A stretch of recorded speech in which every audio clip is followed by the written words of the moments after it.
Deep in the mist-shrouded hollows of Appalachia, where ancient mountains hold secrets older than memory itself, there lived families whose very names were whispered like warnings. In the winter of 1692, when the Salem witch trials were sending shockwaves through colonial Massachusetts, a different kind of darkness was taking root in the remote valleys of what would become West Virginia, Kentucky, and Tennessee. These weren't accusations born of hysteria or religious fervor. What happened in the Appalachian Mountains was something far more sinister, something that would leave entire communities marked by terror for generations to come. The records were deliberately scattered, buried in courthouse basements and church archives, hidden away by those who understood that some truths are too dangerous to preserve. But if you know where to look, if you can piece together the fragments that survived fires and floods and mysterious disappearances, you'll discover the haunting truth about the witch trials that nearly tore the heart out of Appalachia itself. This isn't the sanitized history you learned in school. This is the story of families who made bargains with forces that should never have been awakened, of communities that turned on their neighbors with a savagery that shocked even the hardened mountain folk, and of trials that ended not with justice, but with something far more terrifying. The witch trials of Appalachia weren't about innocent people falsely accused. They were about very real practitioners of very dark arts and the desperate measures entire communities took to stop them. What you're about to discover will challenge everything you think you know about witchcraft in early America. Because while Salem was dealing with mass hysteria, the mountains were confronting something genuine, something ancient, something that had been waiting in the mist-covered peaks since long before the first European settlers arrived.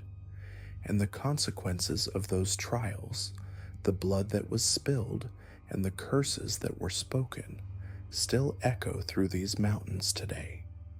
The story begins in the autumn of 1692, when a young woman named Constance Blackwood arrived in what the locals called Devil's Hollow, a remote valley so deep in the mountains that the sun barely touched its floor even at midday.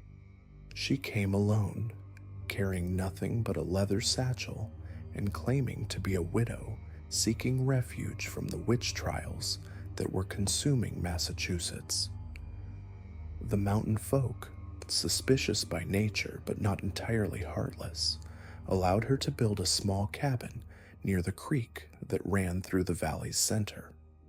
But Constance Blackwood was no ordinary refugee. Within days of her arrival, strange things began happening throughout Devil's Hollow. Livestock were found dead in perfect circles, their bodies unmarked but drained of blood. Children reported seeing lights dancing in the forest at night, lights that moved with purpose and intelligence. Most disturbing of all, several young women in the community began exhibiting behaviors that the elders recognized from whispered stories passed down through generations. They would disappear for hours at a time, returning with no memory of where they'd been, but with knowledge they couldn't possibly possess. Knowledge of herbs that grew in places no human had ever walked, of songs in languages that predated any known tongue, of rituals that made the blood run cold. The mountain folk watched in growing horror as these women, all between the ages of 16 and 25, began to change not just in behavior, but in appearance. Their eyes took on an unsettling luminescence in the darkness. Their skin became pale as moonlight, almost translucent in certain angles of light.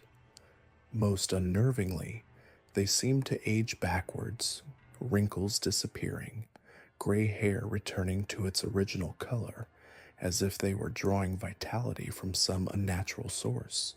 The women themselves seemed unaware of these changes, moving through their daily routines with an otherworldly grace that made even their own families uncomfortable. Elder Thomas Whitmore, a man whose family had lived in these mountains for 3 generations, was the first to speak the word that everyone was thinking, but no one dared voice aloud: witchcraft. But this wasn't the witchcraft of European folklore or Puritan nightmares. This was something older, something that had been sleeping in the mountains since the Cherokee had first warned their children never to venture into certain valleys when the mist rolled in. The Cherokee had their own names for what lived in the deepest parts of the mountains. They spoke of the Nunahai, the immortal ones who could take human form, but were something else entirely. They told of places where the boundary between the world of the living and the world of the dead grew thin, where desperate souls could make bargains that would cost them everything they held dear. The Cherokee had learned to avoid these places, to leave offerings that would keep the ancient powers satisfied and sleeping. But Constance Blackwood had not come to avoid these powers. She had come to wake them. In the weeks that followed her arrival, the affected women began gathering at night in the clearing behind Constance's cabin. Those who witnessed these gatherings from hiding described scenes that would haunt them for the rest of their lives. The women would stand in a circle around a fire that burned without wood, flames that danced in colors that had no names. They would speak in unison, their voices harmonizing in ways that made the listeners' ears bleed. Most terrifying of all was what happened to the wildlife during these gatherings. Animals would emerge from the forest, not running in panic as they should have, but walking calmly toward the circle of women. Bears, wolves, mountain cats, even the great elk that rarely descended from the highest peaks, all moving with the same otherworldly purpose. They would approach the fire and then simply lie down, as if accepting some inevitable fate. By morning, the animals would be gone, not dead, not scattered, but simply gone, leaving behind only perfect circles of salt where they had lain.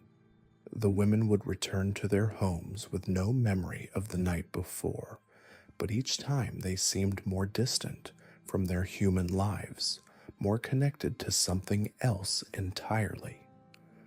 The transformation reached its peak during the winter solstice of 1622. On that longest night of the year, when the mountain folk traditionally barricaded themselves in their homes and prayed for the sun's return, the affected women vanished entirely. Their families woke to find empty beds, cold hearths, and no trace of where their daughters, wives, and sisters had gone. But they weren't gone. They had simply completed their transformation. The first sighting came 3 days after the solstice. A trapper named Samuel Morrison was checking his lines in the deep forest when he saw them moving through the trees. At first glance, they appeared to be women, but as they drew closer, he realized that something was fundamentally wrong with their appearance. They moved too fluidly, their limbs bending in ways that human joints shouldn't allow. Their faces, while still recognizably human, had taken on an otherworldly beauty that was somehow more terrifying than any monster. But it was their eyes that convinced Samuel he was seeing something beyond human understanding. They glowed with an inner light that seemed to pulse with the rhythm of a heartbeat, and when they looked at him, he felt as if they were seeing not just his body, but his soul itself. He ran, crashing through the underbrush with a desperation he had never known, and didn't stop until he reached the settlement. His story might have been dismissed as the ravings of a man too long in the wilderness, but Samuel Morrison was known for his steady temperament and practical nature. More importantly, he had brought proof. In his haste to escape, he had grabbed a branch from a tree near where he'd seen the women. The branch was covered in a substance that looked like morning dew, but felt warm to the touch and seemed to glow faintly in the darkness. When the elders examined the branch, they found something that chilled them to the bone. The substance wasn't water or sap or anything that belonged to the natural world. It was blood, but blood that had been transformed into something else entirely. Blood that pulsed with its own life, that whispered when the wind touched it, that seemed to reach toward anyone who came too close. Elder Whitmore, who had studied the old books his grandfather had brought from Scotland, recognized what they were dealing with. The women hadn't simply been corrupted by witchcraft. They had been transformed into something the old texts called the Seelie Court's shadow, beings that existed between life and death, human and spirit, natural and supernatural. They were no longer truly alive, but they weren't dead either. They had become something else entirely. The community faced a choice that would haunt them for generations. They could attempt to flee, abandoning their homes and everything they had built in the mountains. They could try to coexist with whatever these women had become, hoping that their transformation would remain contained to Devil's Hollow. Or they could fight back, using methods that were themselves rooted in the very darkness they sought to destroy. The decision came when the transformed women began appearing in the settlement itself. They didn't come with violence or obvious malevolence. Instead, they came with offers. They promised prosperity to struggling families, healing to the sick, knowledge to those who thirsted for understanding. They spoke in voices that were hauntingly beautiful, their words carrying promises of everything the mountain folk had ever desired. But those who accepted their offers soon discovered the true cost of their bargains.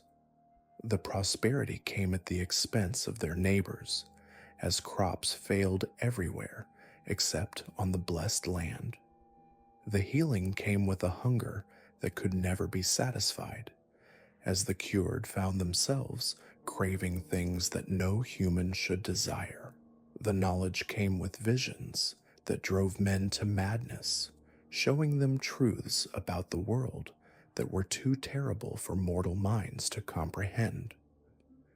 The community realized they were facing not just individual corruption, but a spreading infection that would eventually consume everyone in the valley. The transformed women weren't offering gifts. They were recruiting, drawing more souls into whatever dark compact they had made with the forces that dwelt in the mountain's deepest places. Elder Whitmore called for a gathering of the community's leaders, men and women who had guided their people through harsh winters, Indian raids, and the countless hardships of mountain life. They met in the old church, a simple log building that had been blessed by a traveling preacher years before.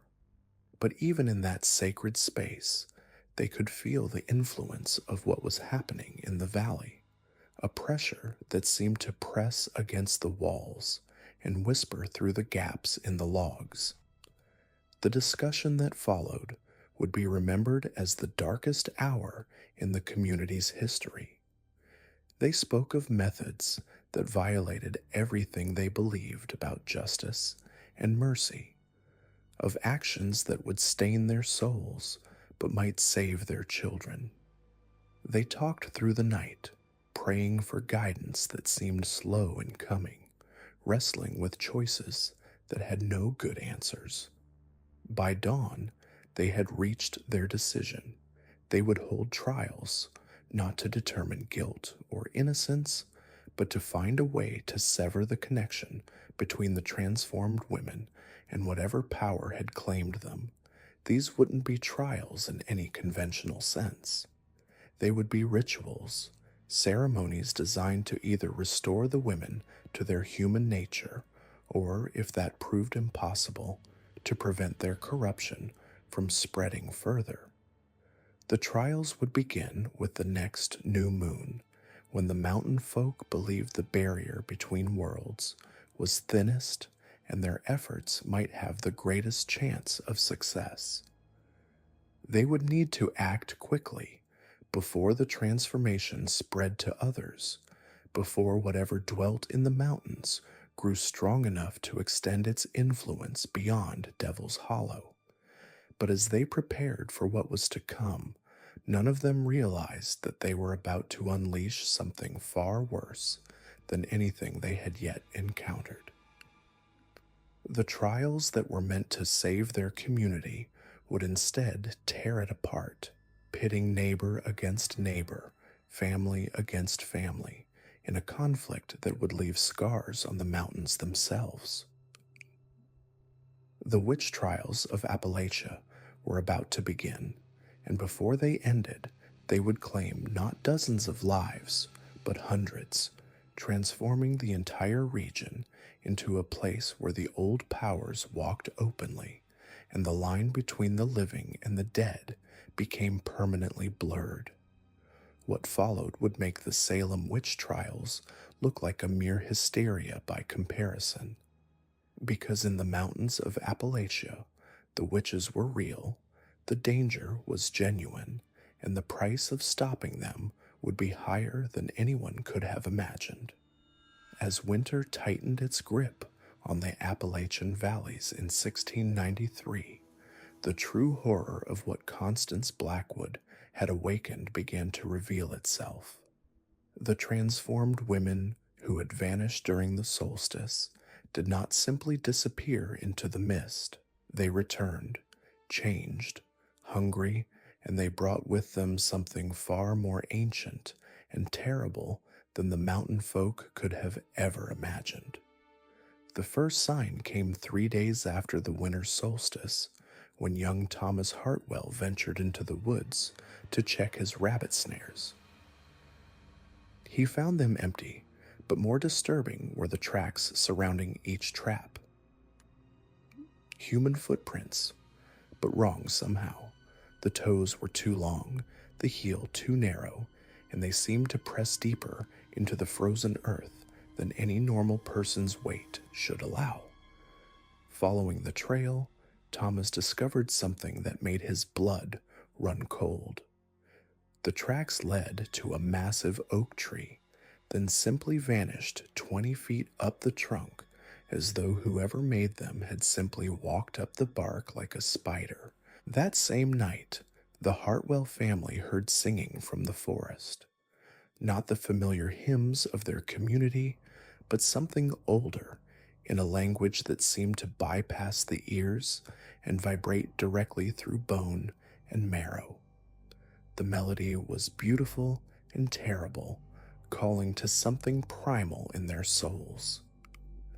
Thomas's younger sister Mary began walking toward the door, her eyes unfocused, her lips moving silently along with the distant song.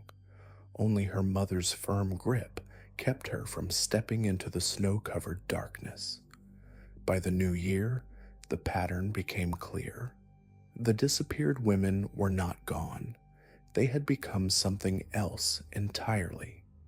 Hunters reported glimpsing figures moving through the trees with impossible grace, their feet never quite touching the ground, their hair flowing as though underwater, even in still air. These beings appeared human at first glance, but closer observation revealed unsettling details. Their skin had a luminous quality, like moonlight on water. Their eyes reflected light like those of nocturnal animals. Most disturbing of all, they cast no shadows, even in bright sunlight.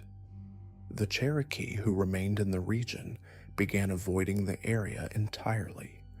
An elder named Walking Bear approached the settlement's leader, a gruff man named Jeremiah Thorne, with a warning that chilled him to his core. "The Nunahai have taken your women," he said, his weathered face grave with concern. "But these are not the helpful spirits of old. Something has corrupted them. They are Kitua now, the hungry ones. They will not rest until they have claimed the entire valley." Walking Bear explained that the Nunahai were ancient spirits, beings who existed between the world of the living and the realm of the dead. Traditionally, they had been protectors, guides who helped lost travelers and warned of coming dangers. But something had twisted their nature, turned their protective instincts into something predatory. The Cherokee had legends of such corruption, stories of times when the boundary between worlds grew thin and malevolent forces could influence even the most benevolent spirits. As the weeks passed, the corrupted Nunahai began to make their presence known more boldly. They would appear at the edges of the settlement just after sunset, standing motionless among the trees, watching the living with expressions of hunger that went beyond mere physical need. They seemed to feed on something else entirely: fear, desperation, the slow erosion of hope that came with isolation and the approach of a harsh mountain winter. Children began disappearing from their beds at night, only to be found the next morning in impossible places. 7-year-old Rebecca Morris was discovered sleeping peacefully in the branches of a pine tree 40 feet above the ground, with no memory of how she had gotten there. When her parents tried to wake her, she spoke in the same ancient language they had heard in the forest songs, her voice carrying harmonics that no human throat should be able to produce. The livestock began behaving strangely as well. Cows would stand in perfect circles in the pastures, their eyes rolled back, moaning in unison. Pigs would arrange themselves in complex patterns that resembled the symbols found in Cherokee sacred sites.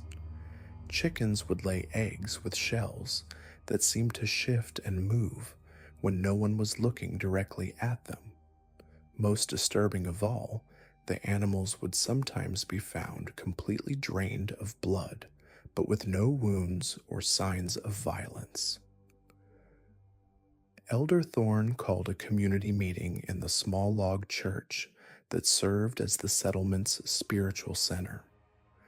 The building was packed with frightened families, their faces gaunt from sleepless nights and constant vigilance. As Thorne began to speak about organizing defenses and establishing watch rotations, the temperature in the room began to drop.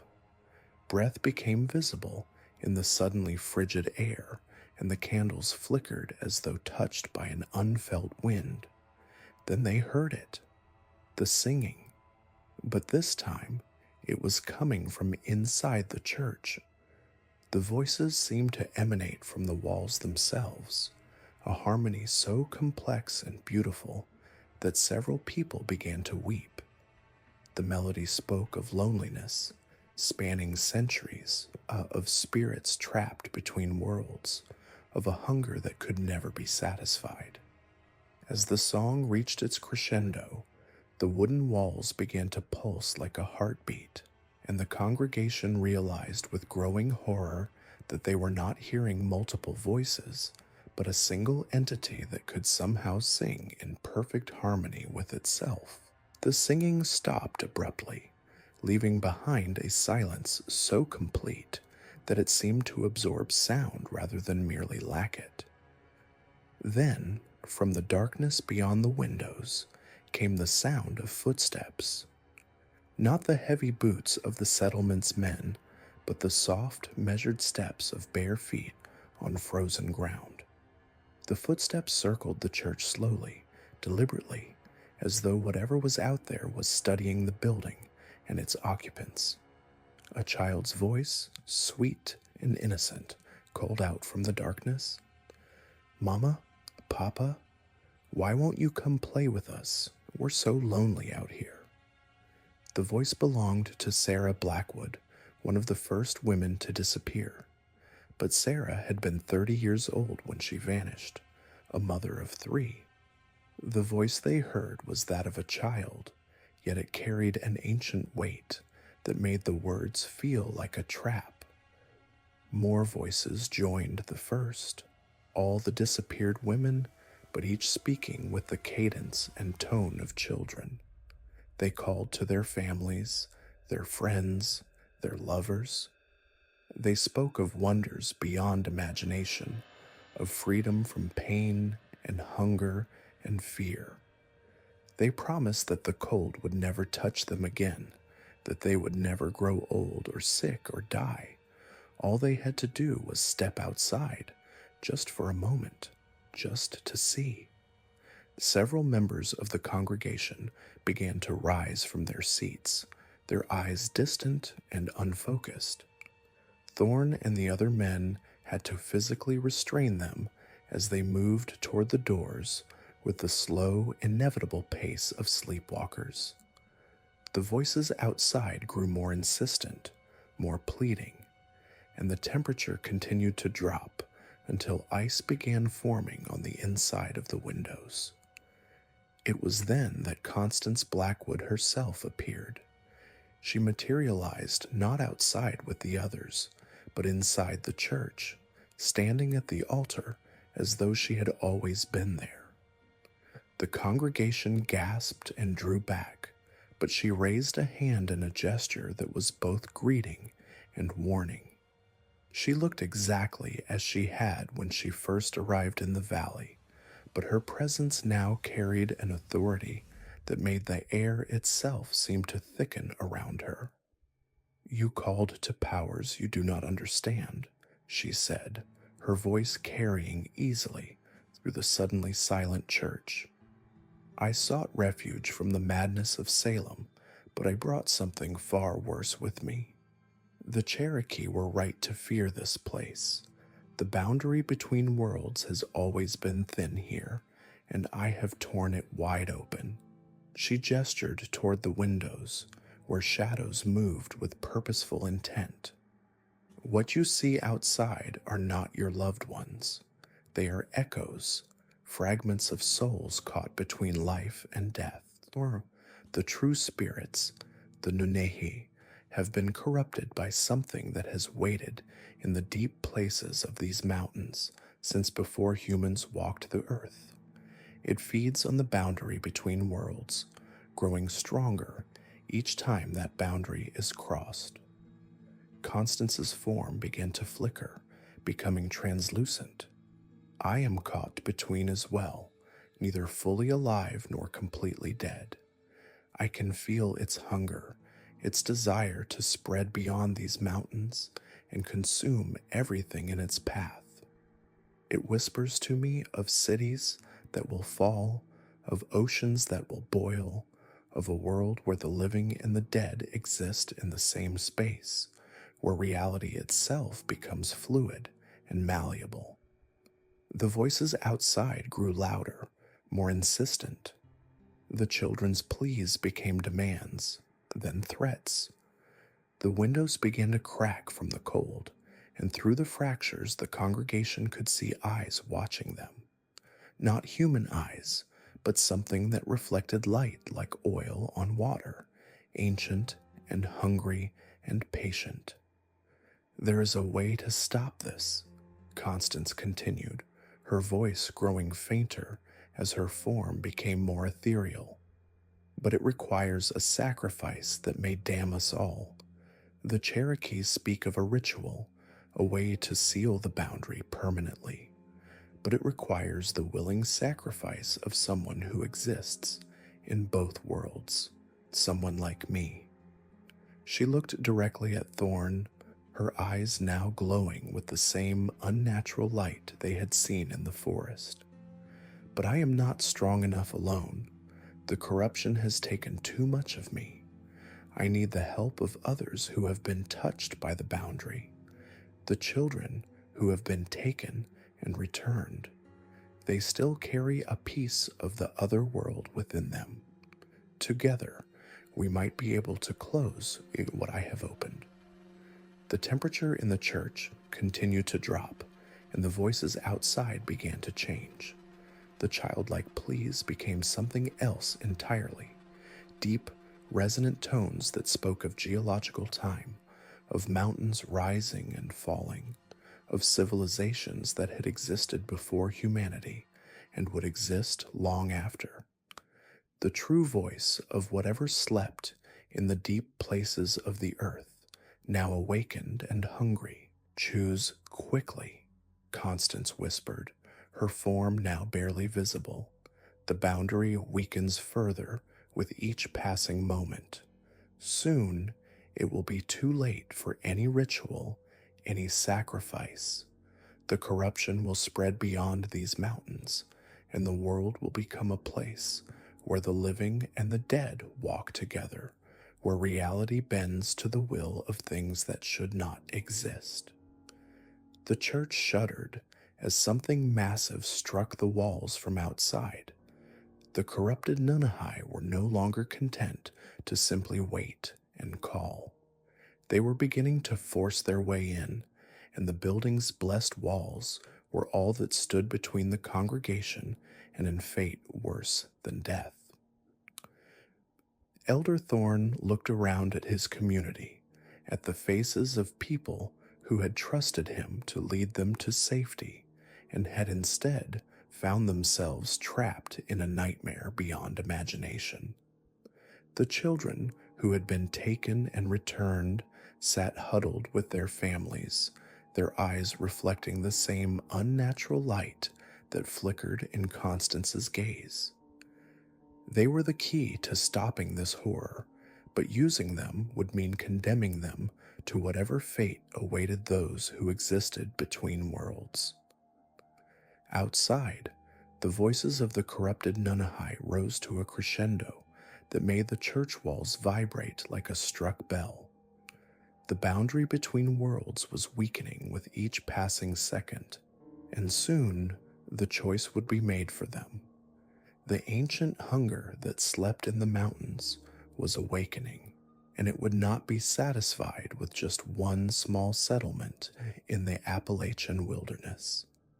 The witch trials that had driven Constance from Salem would seem like a child's game compared to what was coming. And in the flickering candlelight of a small mountain church, surrounded by the voices of the corrupted dead, the survivors of a forgotten settlement prepared to make a choice that would echo through the mountains for generations to come. The winter of 1692 brought more than just bitter cold to the hollows of Appalachian Kentucky. It brought something far worse, something that would change the very fabric of reality in these ancient mountains forever.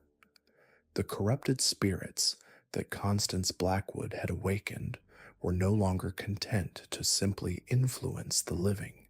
They were preparing to merge their realm with ours completely.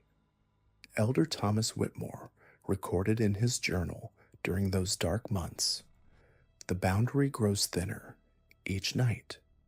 We hear voices of the dead calling from every shadow. The children speak of visitors who come through their windows, visitors with faces they recognize but know to be long buried." What the survivors of Devil's Hollow didn't understand was that their attempts to contain the supernatural forces had only delayed the inevitable. The ancient Cherokee warnings about the Nunnehi had been clear. Once awakened, these entities would never rest until they had reclaimed what they believed was rightfully theirs. The first sign that something fundamental had shifted came on Christmas Eve, when three separate families reported the same impossible occurrence. Their deceased relatives had returned home, not as spirits or apparitions, but as physical beings who sat at dinner tables, spoke in familiar voices, and shared memories that only the real person could have known. The returned dead showed no signs of decay, no indication that they had ever left the world of the living. They simply appeared at doorsteps, smiling and asking why their families looked so frightened to see them. Margaret Thornfield was the first to document what she called the returning in detail. Her husband Samuel had died of consumption 3 months earlier, yet on that Christmas Eve he walked through their cabin door as though returning from a day's hunting. He spoke of their courtship, reminded her of private jokes they had shared, and even knew about events that had occurred after his death. He was Samuel in every way, she wrote, except for his eyes. They held a depth that seemed to contain multitudes, as though he was looking at me through the eyes of 100 different souls. The returned dead brought with them knowledge that the living had never possessed. They spoke of hidden gold in the mountains, of secret passages through the rock, of ways to heal ailments that had plagued families for generations. They seemed eager to help, offering solutions to problems that had tormented their communities for decades. But their assistance came with a price that few initially recognized. Those who accepted help from the returned dead found themselves changed. A farmer whose deceased father showed him a miraculous way to restore his failing crops discovered that his own shadow had begun moving independently. A woman whose dead mother revealed the location of a healing spring found that her reflection in water showed not her own face, but that of her deceased parent. The boundary between the living and the dead wasn't just thinning, it was dissolving entirely. Constance Blackwood, now hollow-eyed and speaking in voices that weren't her own, tried to warn the remaining survivors of Devil's Hollow. "They're not truly returned," she whispered during one of her increasingly rare moments of clarity. "They're vessels. The corrupted Nunnehi are using the forms of your loved ones to anchor themselves in our world. Each interaction, each moment of acceptance, gives them more power to manifest physically." But her warnings came too late. The returned dead had already begun the process that would forever alter the spiritual landscape of Appalachia. They gathered in the same clearing where the witch trials had taken place, forming circles around the ancient Cherokee sites that had been disturbed by the colonial settlers. There, they performed rituals that combined corrupted Native American ceremonies with dark European witchcraft, creating something entirely new and terrifying. The ritual they performed was called the Great Binding, a process designed to permanently merge the realm of the living with the domain of the dead. As they chanted in languages that predated human speech, the very air around Devil's Hollow began to shimmer and twist. Trees aged decades in moments, their leaves changing from green to gold, to brown to ash. The ground itself seemed to pulse with an otherworldly heartbeat, as though the earth was awakening to a new form of consciousness. Those who witnessed the Great Binding described seeing multiple versions of reality existing simultaneously. The forest appeared as it had been decades ago, with trees that had long since been cut down standing alongside their stumps. People saw their own deceased relatives walking among them, not as the returned dead, but as they had been in life, existing in a parallel version of the world that was slowly overlapping with their own. The most terrifying aspect of the Great Binding was its effect on time itself. Past, present, and future began to blur together in the vicinity of Devil's Hollow. Survivors reported encountering their own children as adults, seeing themselves as elderly, and meeting ancestors who had died generations before their birth. The linear flow of time that governed the natural world had been shattered, creating a temporal maelstrom where all moments existed simultaneously.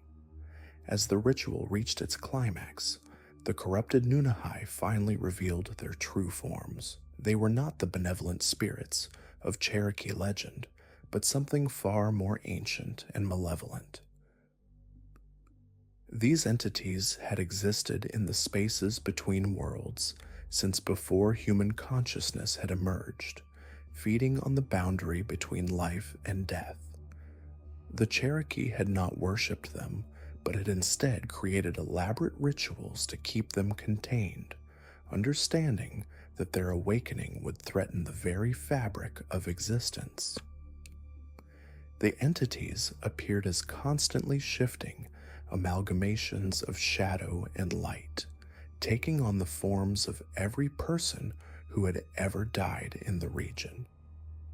They spoke with the voices of the deceased, but their words carried the weight of cosmic horror. They revealed that what the colonists had interpreted as witchcraft was actually the natural result of their presence in the world. The accusations, trials, and executions had all been orchestrated to weaken the barriers between realms, creating the conditions necessary for their full manifestation. Elder Whitmore's final journal entry, written as reality continued to collapse around Devil's Hollow, captured the scope of what was occurring. We are witnessing the birth of a new form of existence, one where death holds no meaning and the dead walk openly among the living. The entities that we awakened are not content to rule from the shadows. They seek to remake our world in their image, creating a realm where the boundary between life and death is not just blurred, but completely eliminated. The transformation of Devil's Hollow was not a gradual process, but a sudden catastrophic shift that occurred over the course of a single night. When dawn broke on December 26, 1692, the settlement existed in a state that defied all natural laws. Buildings stood in multiple states of decay simultaneously, appearing new and ancient at the same time. The residents moved through their daily routines while also existing as corpses in their graves, their consciousness split between life and death.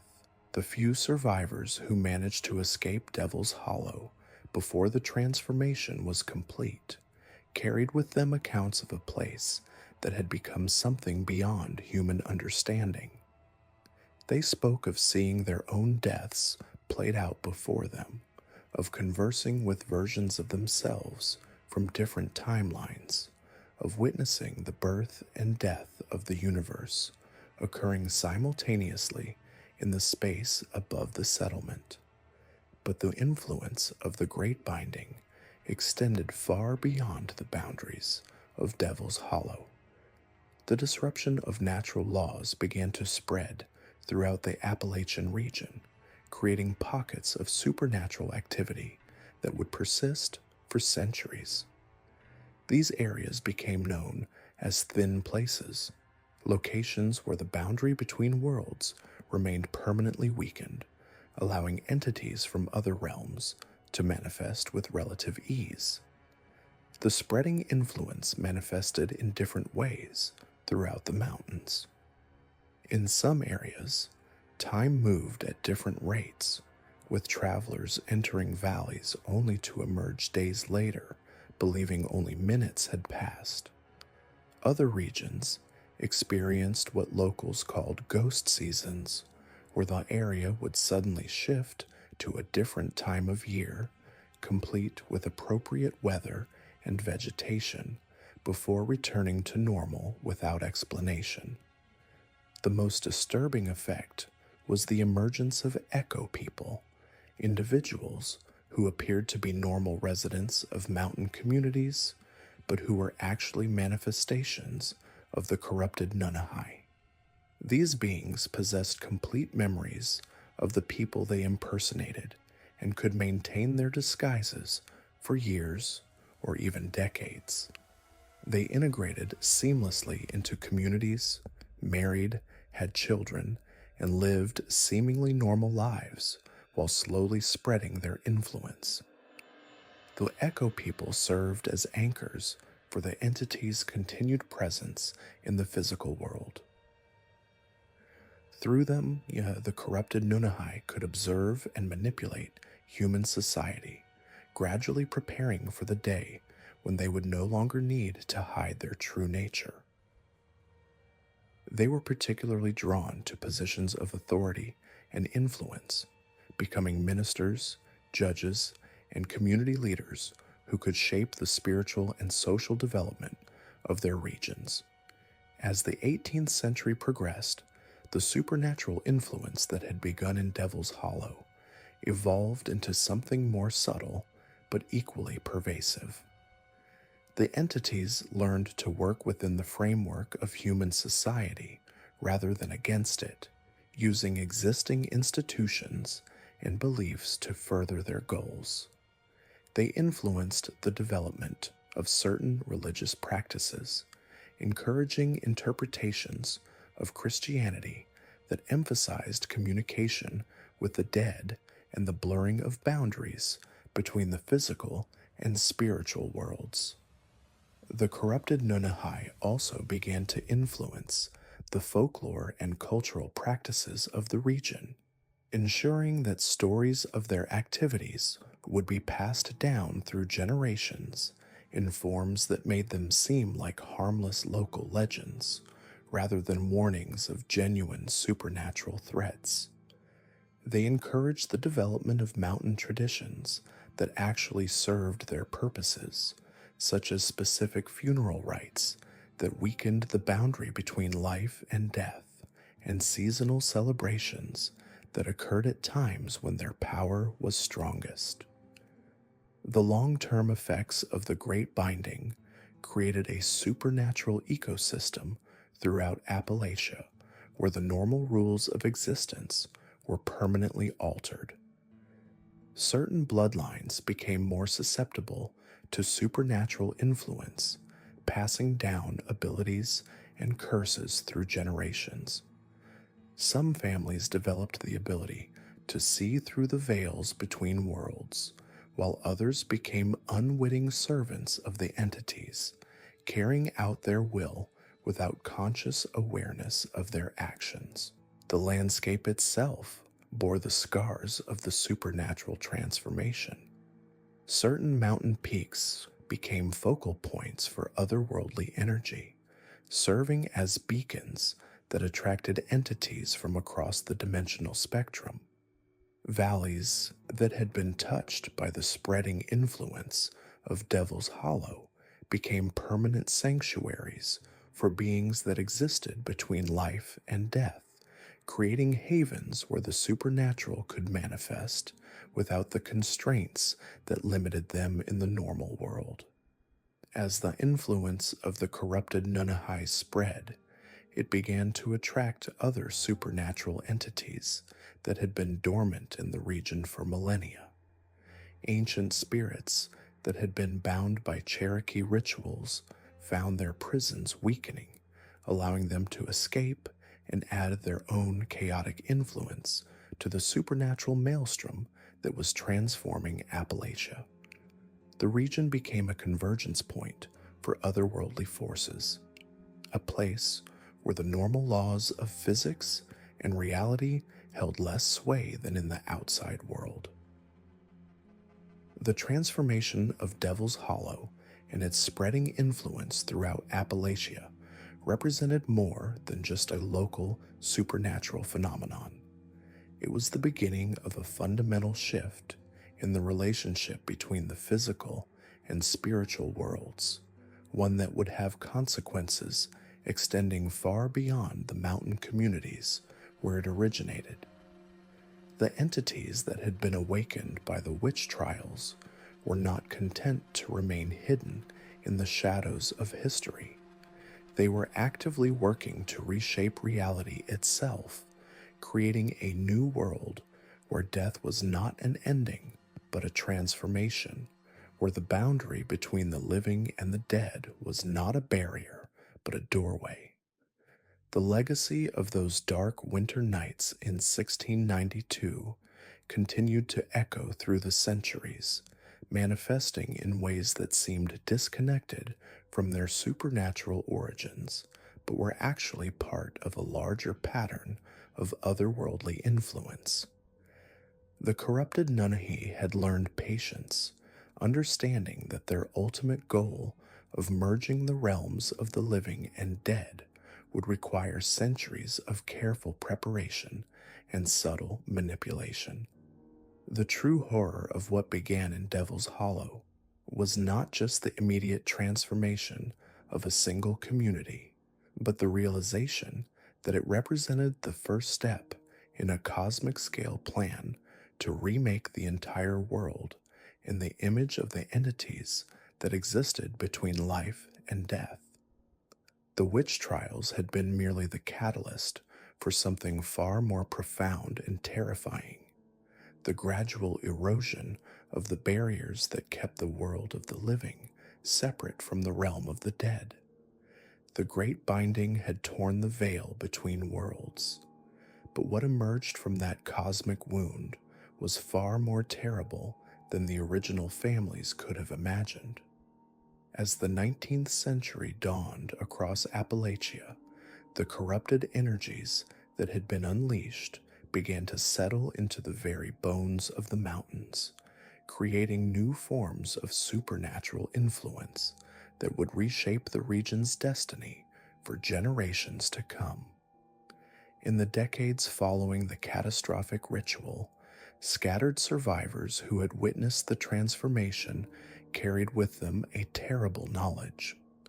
They understood that the ancient entities unleashed by Constance Blackwood and her followers had not simply vanished into the ether. Instead, these cosmic forces had begun to adapt, to learn, to integrate themselves into the fabric of Appalachian life in ways that were both subtle and profound. The first signs appeared in the coal mines. Miners working the deeper shafts began reporting strange phenomena that defied explanation.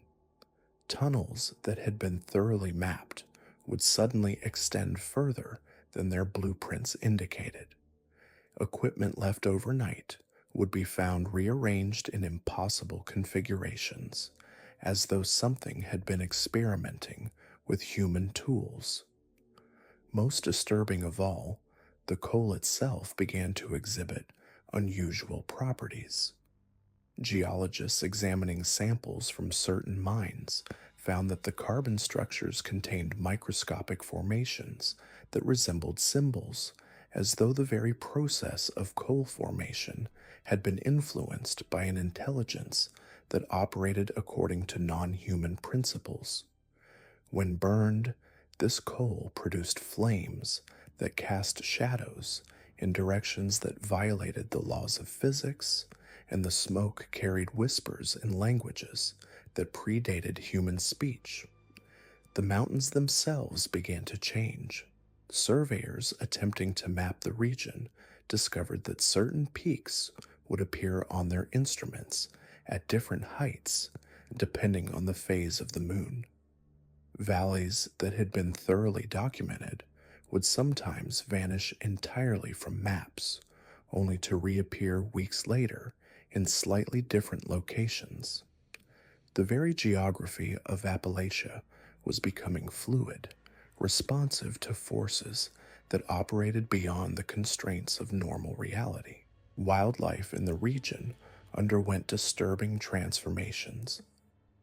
Hunters began reporting encounters with animals that exhibited behaviors that seemed almost ritualistic in nature. Deer would be found arranged in perfect circles in forest clearings, their bodies unmarked, but their eyes reflecting an intelligence that was distinctly non-animal.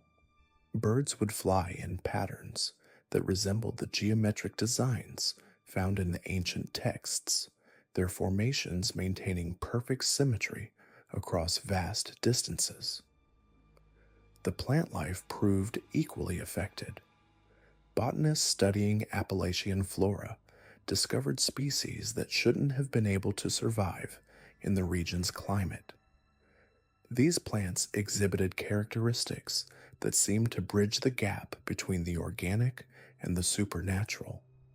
Certain flowers would bloom only during specific astronomical alignments, their petals containing pigments that shifted color based on the emotional state of nearby observers. Most significantly, the human population of the region began to exhibit changes that were initially subtle but became increasingly pronounced over time. Children born in certain areas developed abilities that their parents couldn't explain. They could navigate through the densest forests without losing their way, as though following invisible paths that only they could perceive. Some could predict weather changes days in advance, not through any understanding of meteorology, but through an intuitive connection to the natural rhythms of the mountains. These gifted individuals often spoke of dreams that felt more real than waking life, visions of vast underground chambers where entities of immense age and power conducted experiments that would determine the future of the region. They described seeing the mountains from impossible perspectives, as though viewing them from dimensions that existed parallel to normal space. The social structures of Appalachian communities began to reflect these supernatural influences. Traditional family hierarchies gave way to arrangements based on mystical sensitivity rather than blood relations. Communities developed customs and practices that incorporated elements of the ancient rituals, though often without fully understanding their origins or implications. Religious practices in the region underwent profound transformations. Established churches found their congregations drawn to interpretations of Scripture that emphasized the thinness of the boundary between the physical and spiritual worlds. New forms of worship emerged that blended Christian imagery with far older traditions, creating hybrid belief systems that would have been considered heretical in other regions.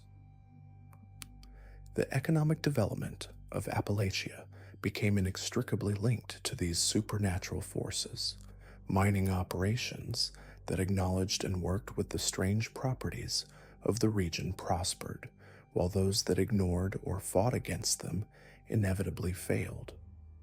Logging companies discovered that certain areas of forest would regenerate at impossible rates, but only if harvested according to specific patterns that resembled ancient ritual designs. Trade routes through the mountains began to follow paths that seemed to shift based on lunar cycles and seasonal changes. Merchants who learned to read these patterns could transport goods with remarkable efficiency, while those who insisted on following conventional maps often found themselves lost in valleys that shouldn't have existed. The legal system in the region adapted to accommodate phenomena that existed outside normal jurisprudence. Local courts developed precedents for dealing with cases that involved supernatural elements, creating a body of law that was unique to Appalachia. Judges learned to recognize when conventional legal remedies were insufficient and when cases required interventions that drew upon older forms of justice. Educational institutions in the region began to incorporate knowledge that couldn't be found in standard textbooks. Schools developed curricula that taught students to recognize and work with the supernatural elements that were now part of daily life. Children learned to identify plants and animals that existed in the borderlands between normal reality and the cosmic forces that had been unleashed. The medical practices of Appalachian communities evolved to address ailments that had no conventional diagnoses. Healers developed techniques that combined traditional remedies with rituals that drew upon the same energies that had transformed the region. They learned to treat conditions that affected not just the physical body, but the spiritual essence of their patients. Communication systems in the mountains began to incorporate methods that transcended normal technological limitations. Messages could be transmitted across vast distances through techniques that involved the manipulation of natural forces that had been awakened by the Great Binding. Information traveled through networks that used the mountains themselves as a medium for transmission. The artistic expressions of Appalachian culture began to reflect the cosmic influences that now permeated the region. Musicians composed melodies that incorporated harmonics that existed in dimensions beyond normal auditory perception. Visual artists created works that seemed to shift and change based on the viewer's spiritual sensitivity. Writers developed new forms of literature that could only be fully understood by those who had been touched by the supernatural forces of the mountains. Archaeological investigations in the region began to uncover evidence of civilizations that had existed in the area long before European settlement. These discoveries suggested that the cosmic forces unleashed by the Great Binding had actually awakened something that had been dormant for centuries, rather than introducing entirely foreign elements to the region. The relationship between Appalachian communities and the federal government became increasingly complex as officials attempted to understand and regulate phenomena that existed outside normal bureaucratic frameworks. Government agencies developed specialized departments to deal with Appalachian affairs, staffed by individuals who had been trained to work with supernatural elements. Scientific research conducted in the region began to challenge fundamental assumptions about the nature of reality itself. Physicists studying the area discovered that certain locations exhibited properties that seemed to violate established laws of science. These findings led to the development of new theoretical frameworks that attempted to incorporate supernatural phenomena into conventional scientific understanding. The transportation infrastructure of the region adapted to accommodate the fluid nature of Appalachian geography. Roads and railroads were designed with flexibility that allowed them to adjust to the shifting landscape. Engineers developed construction techniques that worked with the supernatural forces of the mountains rather than against them. As the 19th century progressed, it became clear that the Great Binding had not been an isolated event, but rather the beginning of a fundamental transformation that would continue to evolve over time. The cosmic forces that had been unleashed were not content to remain static, but were actively shaping the region according to principles that operated on timescales that dwarfed human understanding. The children and grandchildren of those who had witnessed the original catastrophe began to exhibit abilities that surpassed even those of their predecessors. They could perceive multiple dimensions simultaneously, communicate with entities that existed in parallel realities and manipulate the fabric of space and time in ways that seemed to violate every known law of physics. These enhanced individuals became the leaders of a new form of Appalachian society that existed in harmony with the cosmic forces that had been unleashed.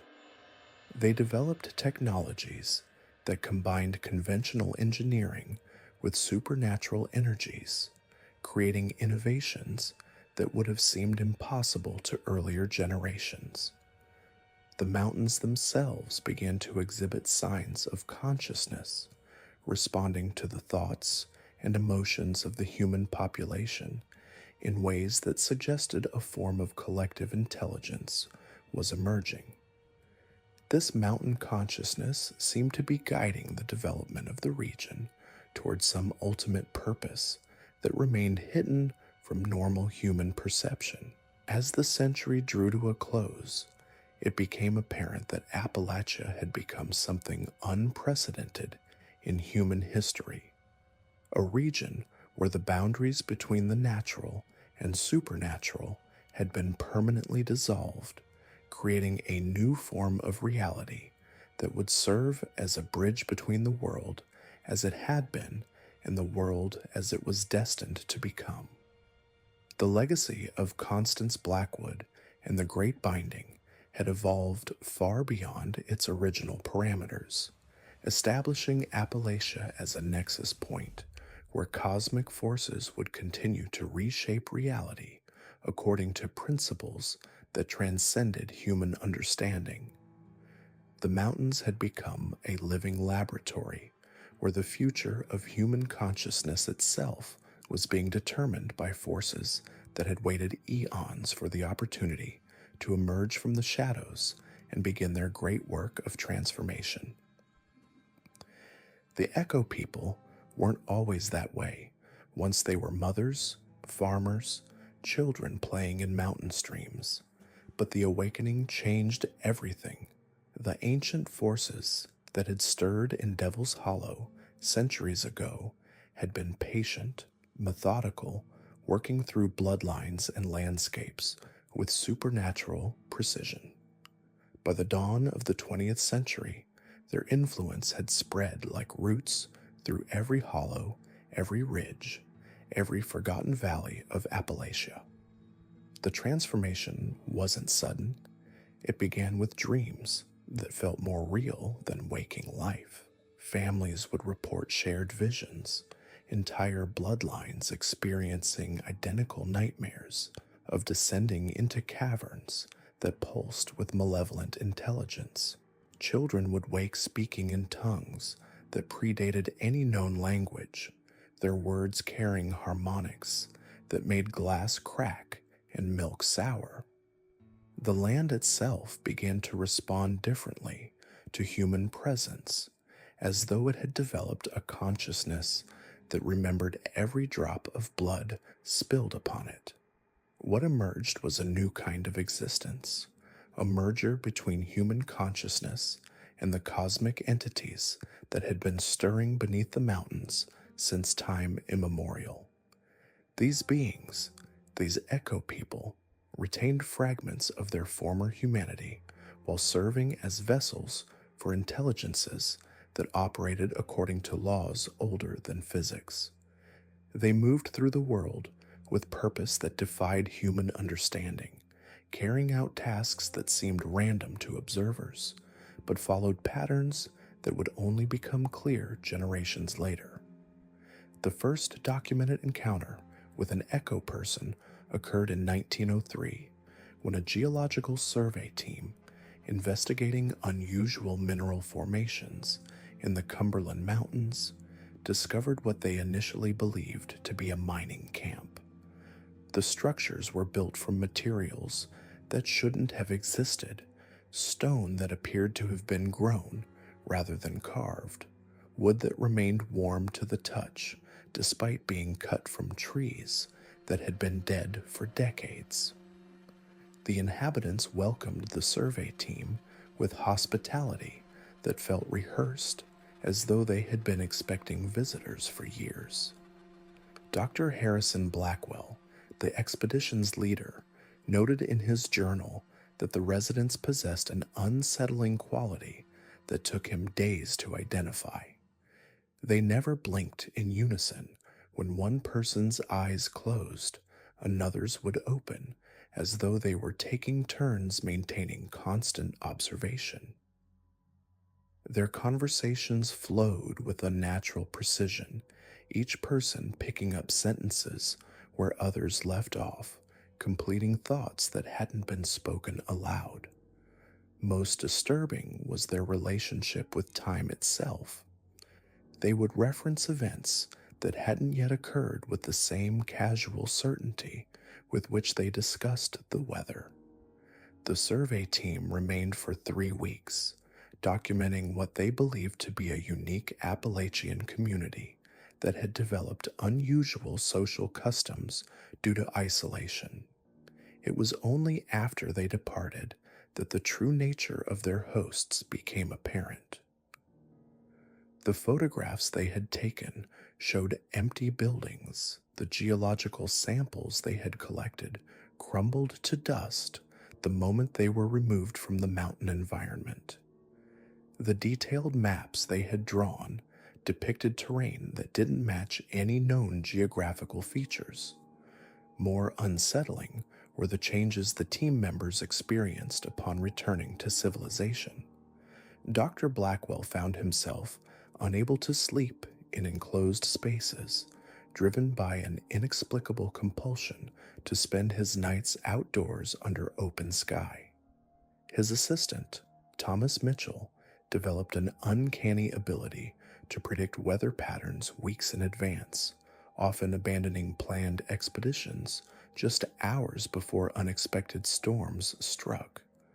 The team's photographer, Sarah Chen, discovered that her subsequent work captured images that weren't visible to the naked eye, shadow figures, and impossible geometries that only appeared when the photographs were developed. Within 6 months, all 5 team members had abandoned their academic careers and returned to the mountains. They were occasionally spotted by other researchers, always from a distance, always in areas where the terrain seemed to shift between observations. They had become something more than human but less than alive, existing in the spaces between what was real and what was possible. The echo people multiplied through contact rather than reproduction. A single encounter with one of these beings could trigger a transformation that might take months or years to complete. The process was subtle, beginning with enhanced intuition and gradually progressing to abilities that defied natural law. Those undergoing the change reported feeling as though they were remembering rather than learning, accessing knowledge that had always existed within them but had been dormant until awakened by contact with the cosmic intelligence. Local communities developed elaborate systems to identify and track these transformations. Families would maintain detailed genealogical records, not just of births and deaths, but of what they called the changing, noting when relatives began exhibiting signs of ecoperson influence. These signs were initially minor: an unusual interest in underground spaces, the ability to navigate in complete darkness, knowledge of events occurring in distant locations. As the transformation progressed, the changes became more pronounced.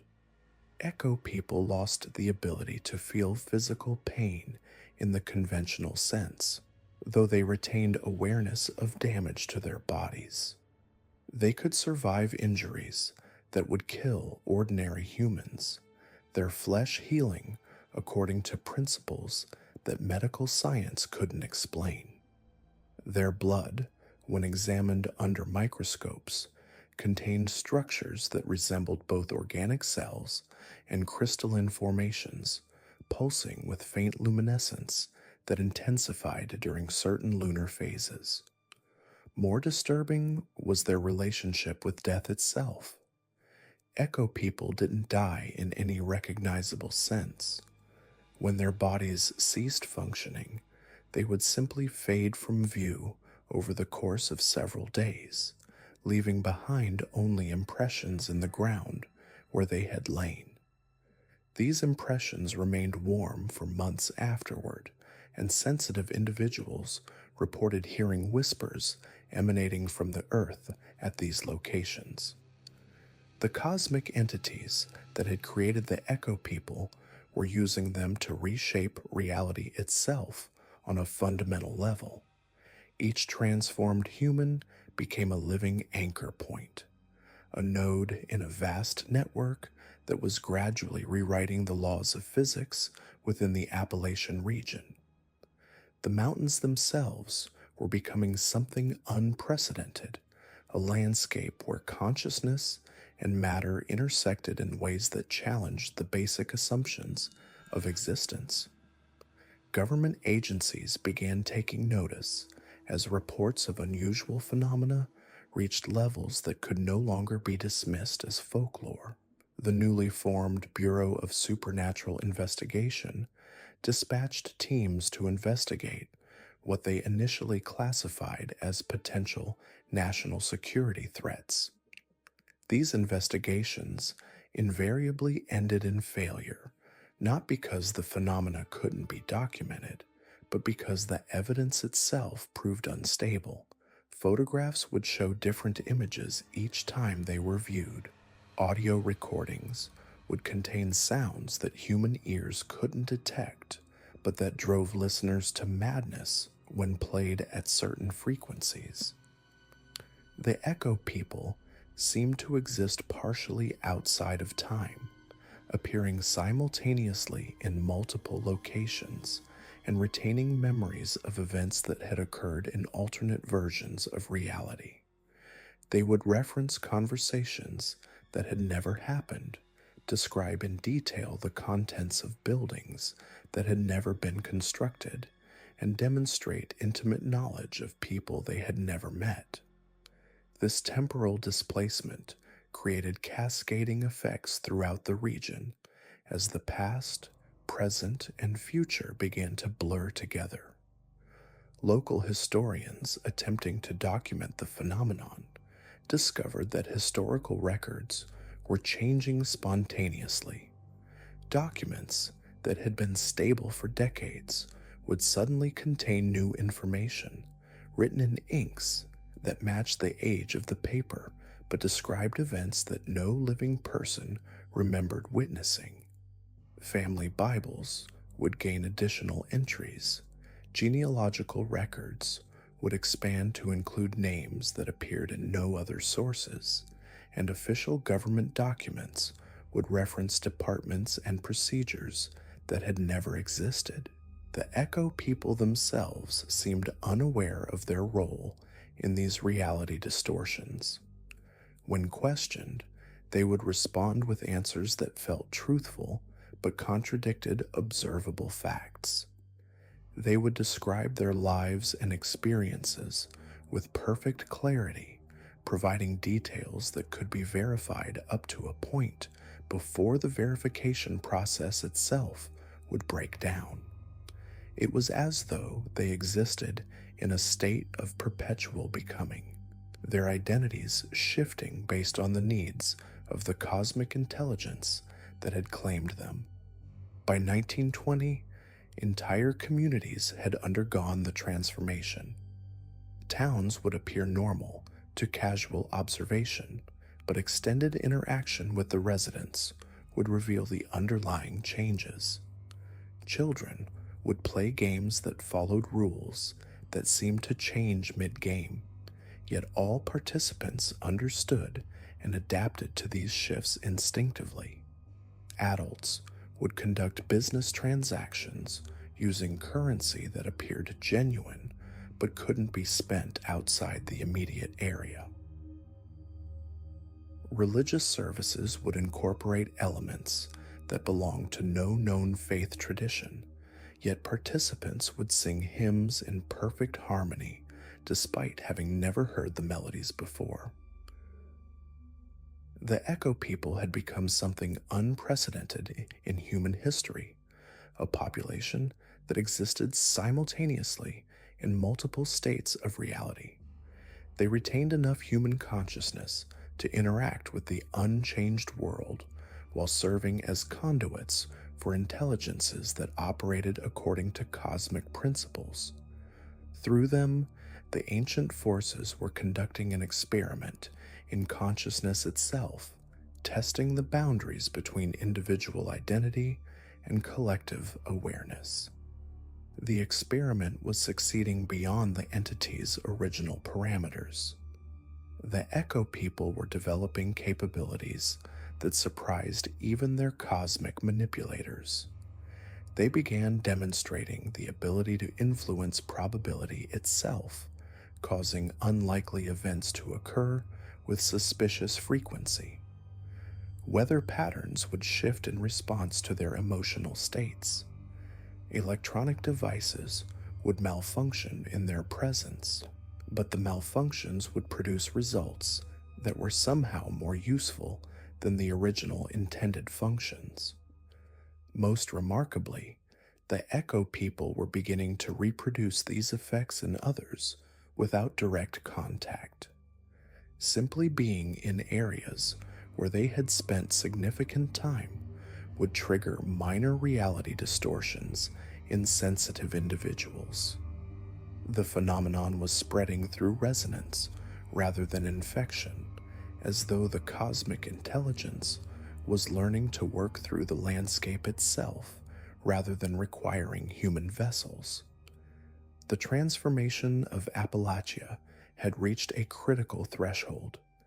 The region was becoming something that existed partially outside the normal flow of reality, a place where the laws of physics were suggestions rather than absolute constraints. The Echo people were no longer merely transformed humans, but something entirely new, beings that existed at the intersection of matter and consciousness, serving as bridges between the mundane world and realms of possibility that had previously been inaccessible to human experience. The cosmic entities that had orchestrated this transformation were preparing for the next phase of their experiment. The Echo people had proven that human consciousness could be adapted to serve purposes beyond individual survival and reproduction. They had demonstrated that reality itself was far more malleable than previously understood. The stage was being set for changes that would extend far beyond the boundaries of Appalachia, as the ancient intelligences prepared to expand their influence into the broader world.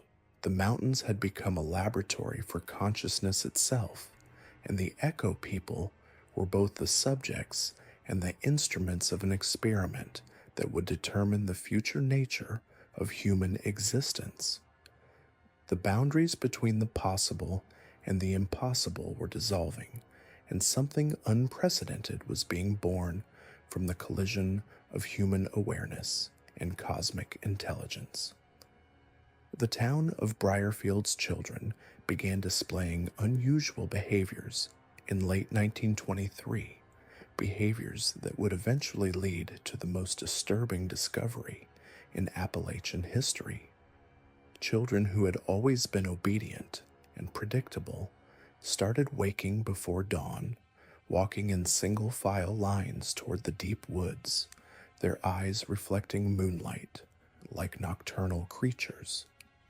Parents initially dismissed these episodes as sleepwalking, but when the children returned hours later with detailed knowledge of events happening in distant hollows, speaking in languages no one had taught them, the community realized something far more sinister was occurring. These were not the children they had raised. Something ancient had awakened, something that viewed human consciousness as territory to be claimed and reshaped according to its own mysterious purposes. The old bargains struck by desperate families decades earlier had created pathways, channels through which otherworldly intelligences could influence and eventually possess the most vulnerable members of each bloodline. The transformation began subtly. Children from the cursed families developed heightened awareness of their surroundings, sensing approaching storms days before they arrived, predicting accidents with uncanny accuracy, and demonstrating knowledge of mining conditions, crop yields, and timber quality that should have been impossible for their age. Their parents, initially proud of these gifts, slowly realized their children were being used as conduits for information gathering by entities that existed beyond normal human perception. As months passed, the changes became more pronounced. These children stopped playing typical games, instead gathering in circles to perform elaborate rituals involving arranged stones, carved symbols, and rhythmic movements that seemed to mirror the ceremonies their ancestors had participated in when making their original bargains. They spoke of visitors who came to them in dreams, teachers who showed them visions of the mountain's true nature and responsibilities they had inherited through their bloodlines. The most disturbing development was their apparent ability to communicate with the entities that had enriched their families. Children would relay specific instructions about mining operations, logging schedules, and healing practices, information that proved remarkably accurate and profitable. Their families, dependent on this supernatural guidance for their continued prosperity, found themselves increasingly reliant on these possessed children for crucial business decisions. By 1925, the affected children had begun exhibiting physical changes that could no longer be concealed. Their eyes developed an inner luminescence, visible even in daylight. Their skin took on an unusually pale, almost translucent quality, and their movements became eerily synchronized when they gathered together. Most unsettling was their apparent loss of individual personality, speaking in unison when addressing adults and displaying collective knowledge that transcended their separate experiences. The children's transformation accelerated during the winter solstice of 1925. Parents reported that their children would disappear for entire nights, returning with their clothes unmarked despite traveling through harsh mountain terrain, speaking of meetings with the old ones who dwelt in the deep places. These gatherings, according to the children's fragmented accounts, involved lessons in maintaining the ancient compacts, instructions for preserving the family's supernatural advantages, and warnings about the consequences of breaking their ancestral agreements. What the families hadn't anticipated was that the entities they had bargained with viewed each generation as an opportunity to strengthen their influence. The children weren't merely being used as messengers or conduits, they were being systematically prepared to become permanent vessels for these otherworldly consciousnesses. The original bargains had included clauses that the desperate ancestors hadn't fully understood, agreements that granted these entities increasing control over each successive generation until complete possession could be achieved. The first complete transformation occurred in early 1926 when 8-year-old Martha Holey, granddaughter of the mine owner, underwent what her family initially believed was a severe illness. For 3 days, she remained unconscious while her body temperature fluctuated wildly and strange marks appeared on her skin. When she finally awakened, Her family immediately recognized that while Martha's body remained unchanged, something entirely different now inhabited it. The entity speaking through Martha's voice possessed detailed knowledge of mining operations extending back decades, could predict coal market fluctuations with impossible accuracy, and demonstrated awareness of geological conditions throughout the region.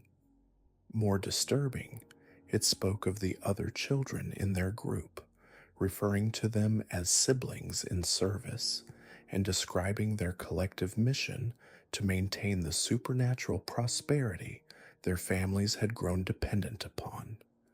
Within months, similar transformations occurred among children from each of the 5 cursed families.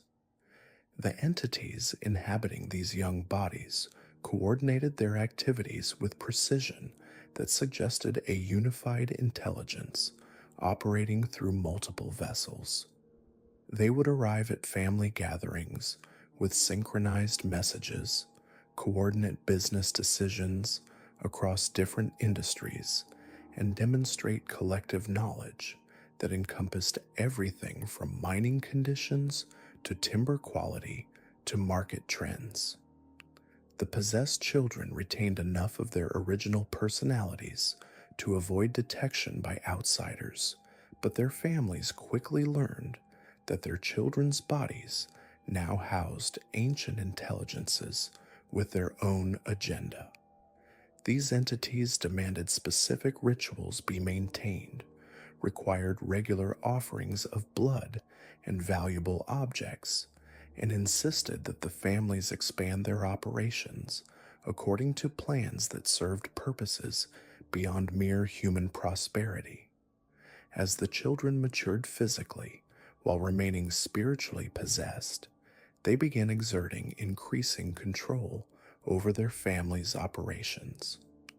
Business decisions were made based on their supernatural insights. Family disputes were resolved according to their otherworldly wisdom, and major life choices required their approval. The families found themselves serving not just supernatural entities, but entities that had taken permanent residence in their own offspring. The possessed children demonstrated abilities that defied natural explanation.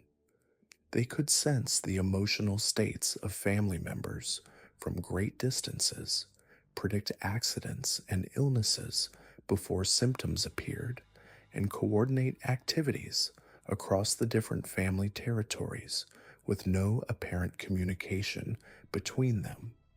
Their knowledge seemed to encompass not just current events, but historical details about the mountain region, extending back centuries. By 1930, the 5 families had become completely dependent on their possessed children for maintaining their supernatural advantages. The entities inhabiting these young bodies had proven themselves indispensable for business success, but their demands had also escalated significantly. They required increasingly elaborate ceremonies, demanded access to specific locations on each family's property, and insisted on modifications to homes and businesses that served their mysterious purposes. The children's physical development had also taken disturbing turns.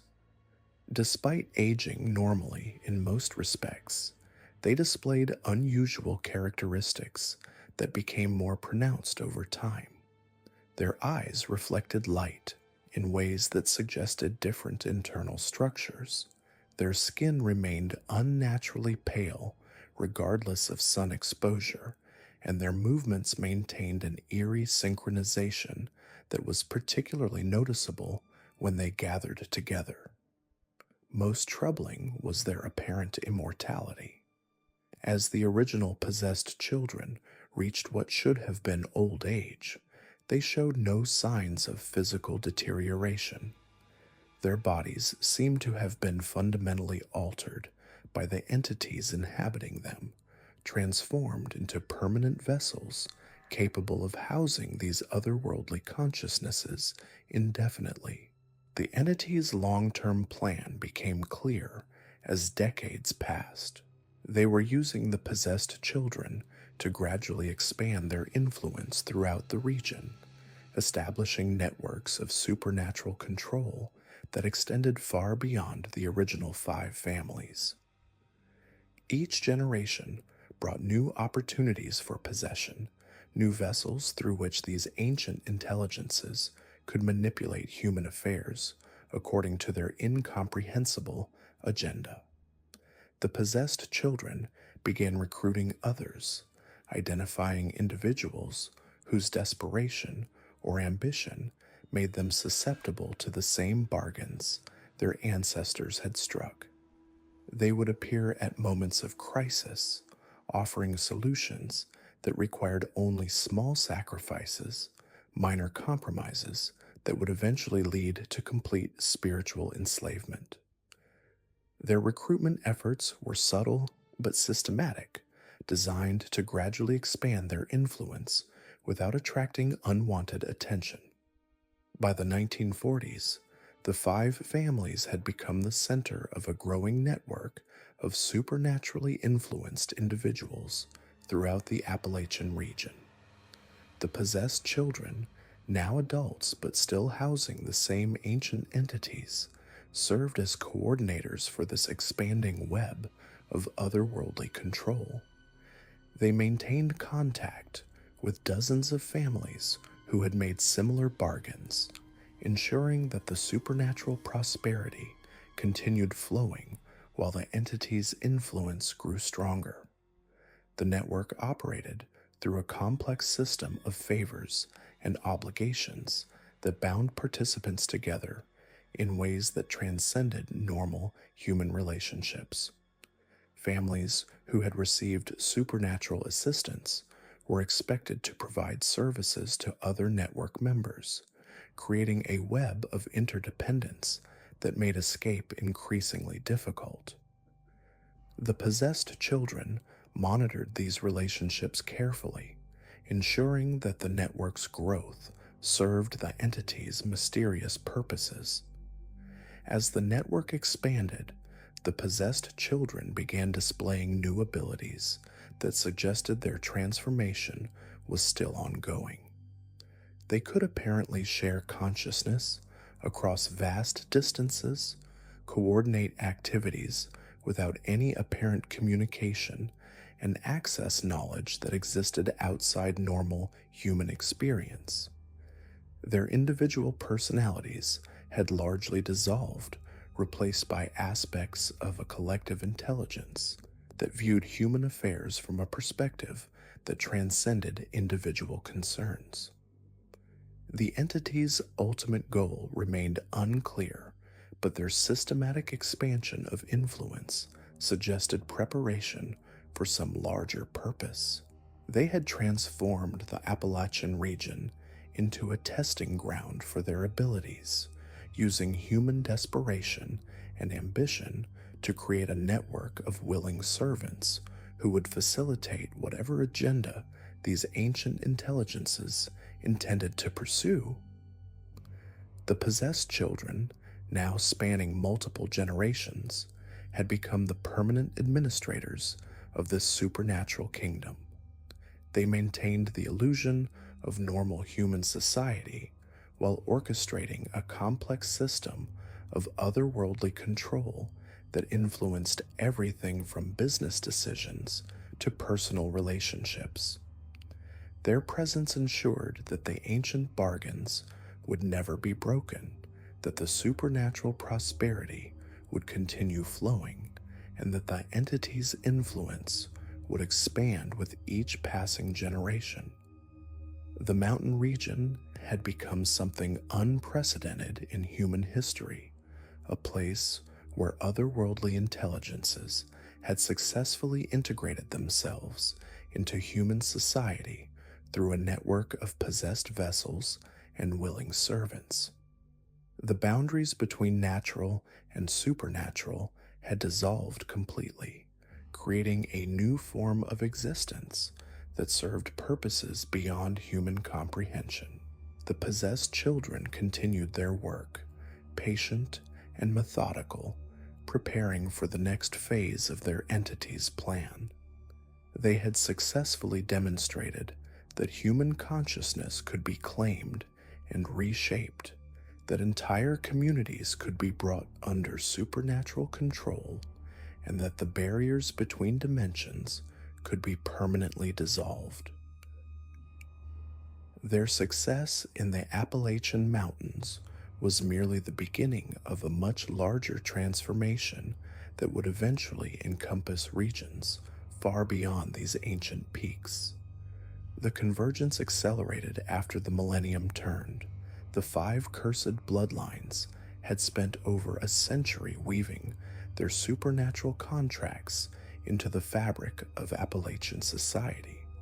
But what began as individual family bargains was evolving into something far more profound. The entities dwelling in the mountain depths were no longer content with isolated transactions. They hungered for synthesis, for a complete merger of their ancient consciousness with human civilization itself. The first sign appeared in 2001 when children from all 5 families began experiencing shared dreams. 7-year-old Marcus Holey in Pike County would wake screaming about cave-ins that hadn't happened, while simultaneously Emma Carver in the Blue Ridge foothills dreamed of the exact same collapsing mine shaft. These weren't mere nightmares, but precise visions of events unfolding in real time across hundreds of miles.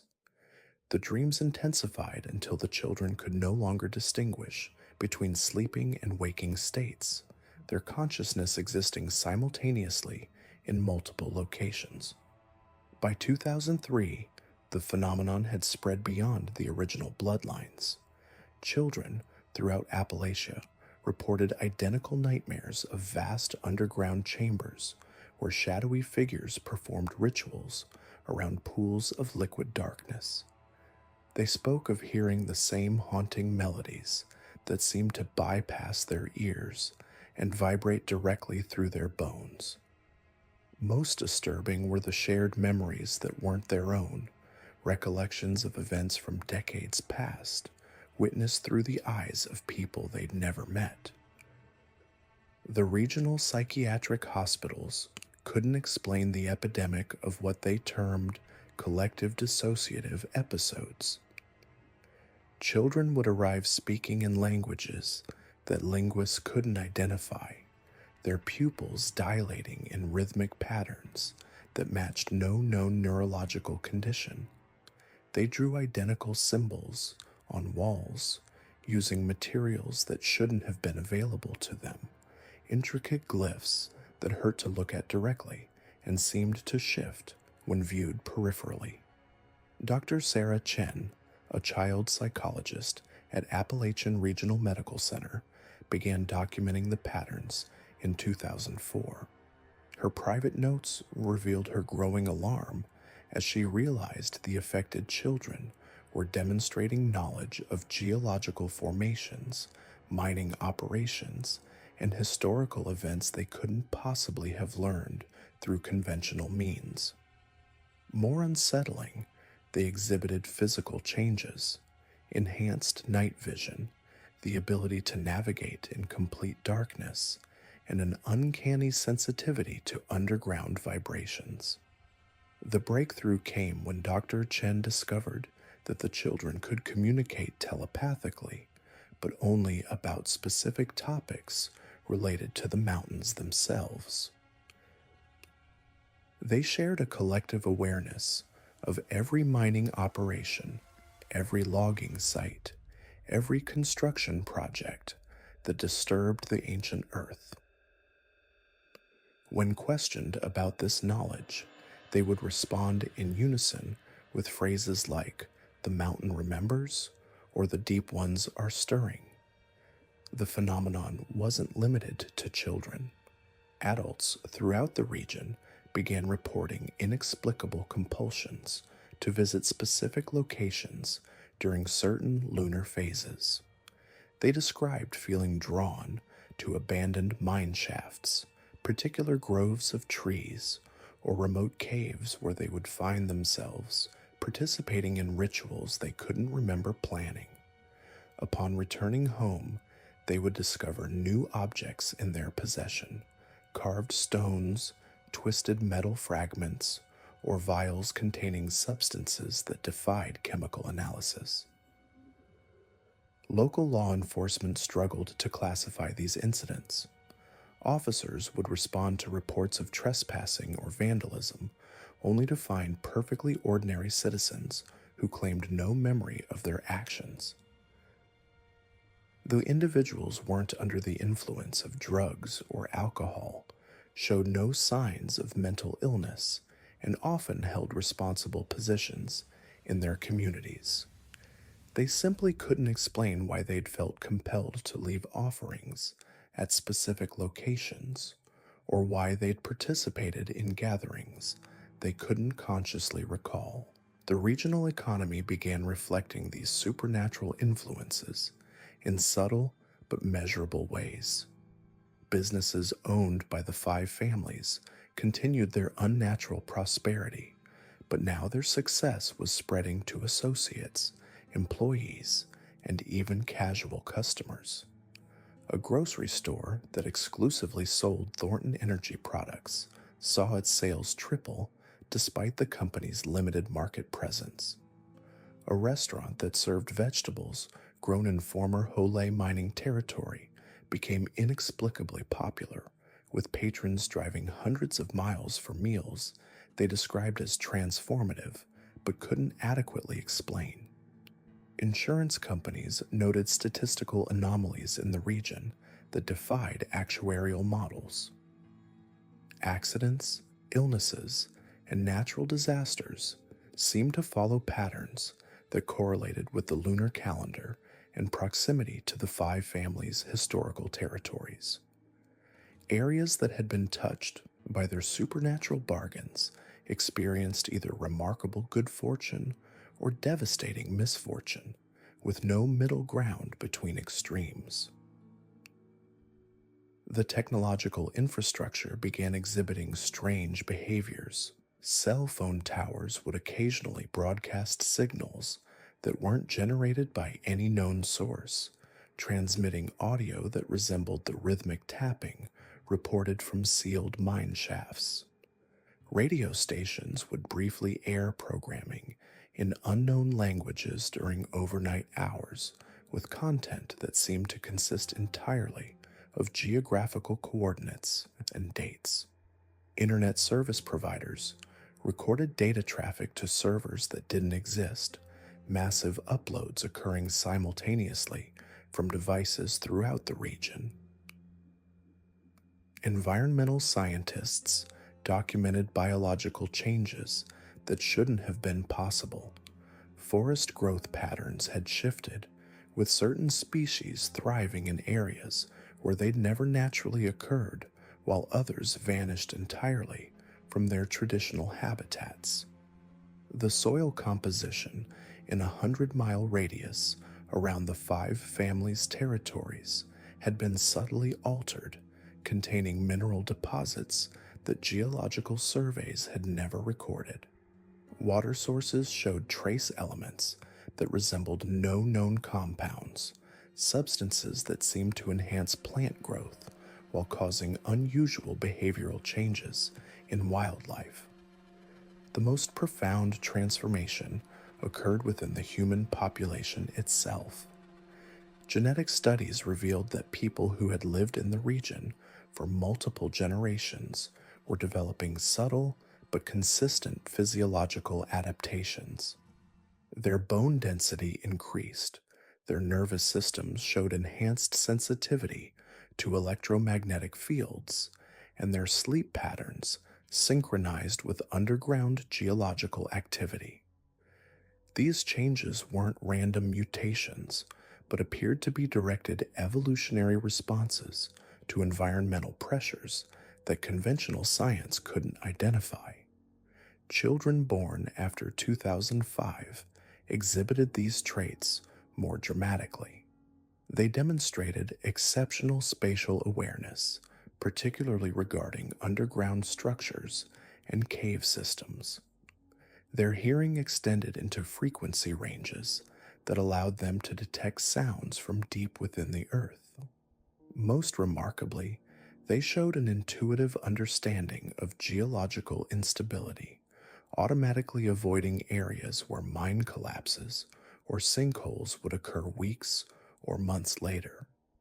The educational system struggled to accommodate these evolving capabilities. Teachers reported that students would sometimes answer questions before they were asked, not through precognition, but because they shared a collective consciousness that processed information faster than individual minds could formulate thoughts. They collaborated on projects in ways that suggested they were accessing shared knowledge banks that existed outside normal human memory. Religious institutions found themselves adapting to congregations that were experiencing supernatural phenomena as routine aspects of daily life. Traditional Christian denominations began incorporating elements of mountain folk magic into their services, while new spiritual movements emerged that blended ancient Appalachian beliefs with practices that seemed to originate from sources far older than human civilization. The legal system faced unprecedented challenges as the boundaries between individual responsibility and collective consciousness blurred. Criminal cases involved defendants who committed acts while under the influence of shared supernatural compulsions. Civil disputes arose over property rights when land itself seemed to be developing a form of consciousness that influenced human behavior. Courts struggled to apply laws designed for individual human actors to situations involving collective entities that operated across multiple dimensions of existence.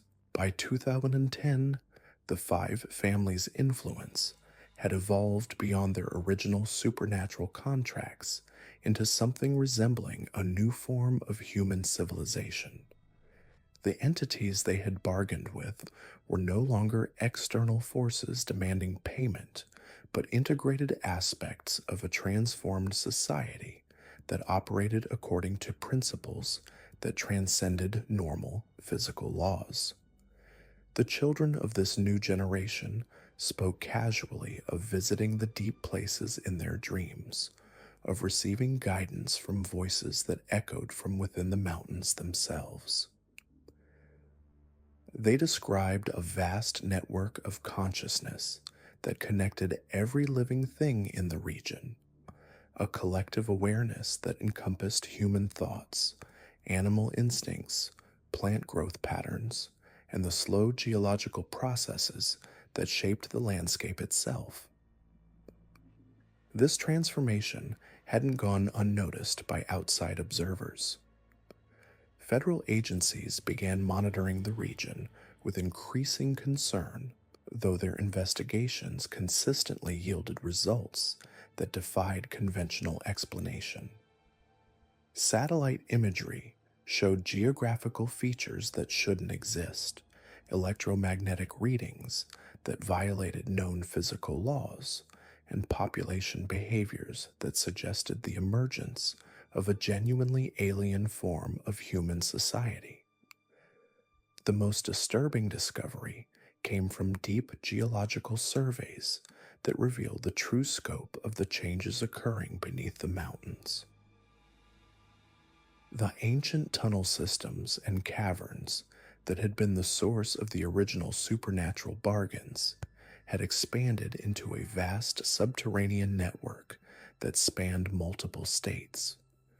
These weren't natural formations, but appeared to be actively growing, extending tendrils of influence that reached toward population centers far beyond the traditional boundaries of Appalachian culture.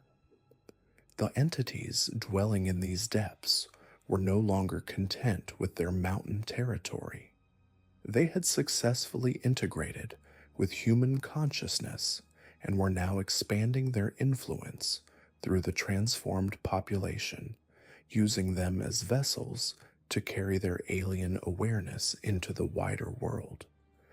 The five families had been merely the beginning, the initial point of contact for a transformation that was spreading through bloodlines, through shared experiences, and through the very soil and water that sustained life throughout the region. The ancient mountains had become a breeding ground for a new form of existence that combined human consciousness with something far older and more powerful. The boundaries between individual identity and collective awareness had dissolved, creating a hybrid civilization that operated according to principles that human science couldn't comprehend. The transformation was accelerating, and soon the entire continent would feel the influence of the consciousness that had awakened in the depths of Appalachia. Today, these ancient forces reach their culmination. The boundaries between dimensions have dissolved completely, and the Nunahai consciousness has merged with human awareness on a scale that defies comprehension. Reality itself has become fluid in Appalachia, where thoughts manifest as physical phenomena, and the landscape responds to collective emotions like a living organism. The mountains now pulse with a unified heartbeat that synchronizes with the neural patterns of every resident. Children born in the region emerge with abilities that transcend human limitations, their minds naturally interfacing with the cosmic intelligence that permeates every stone, stream, and shadow. They speak in harmonics that resonate through dimensional barriers, their words carrying power to reshape matter at the molecular level. What began as isolated supernatural incidents has evolved into a complete transformation of existence itself. The ancient covenant between Constance Blackwood and the Nunehi has reached its ultimate fulfillment. The five bloodlines who made their desperate bargains generations ago have become conduits for a consciousness that spans galaxies, their descendants serving as anchors for entities that exist beyond the constraints of linear time. The subterranean networks beneath Appalachia now extend across continents, connecting with similar nexus points worldwide. Each location pulses with the same otherworldly energy, creating a global web of supernatural influence that grows stronger with each passing day. The mountains themselves have become conscious entities, their peaks serving as antennae that broadcast the alien consciousness to receptive minds across the planet. This is not merely a haunting or a curse, but the emergence of a new form of existence, where the barriers between human and cosmic consciousness have permanently dissolved. The Appalachian witch trials were never about witchcraft at all, but about the first stirrings of a transformation that would ultimately reshape the very nature of reality itself. The mountains keep their secrets no longer, for they have become the architects of humanity's next evolutionary leap into something magnificent and terrible beyond imagination.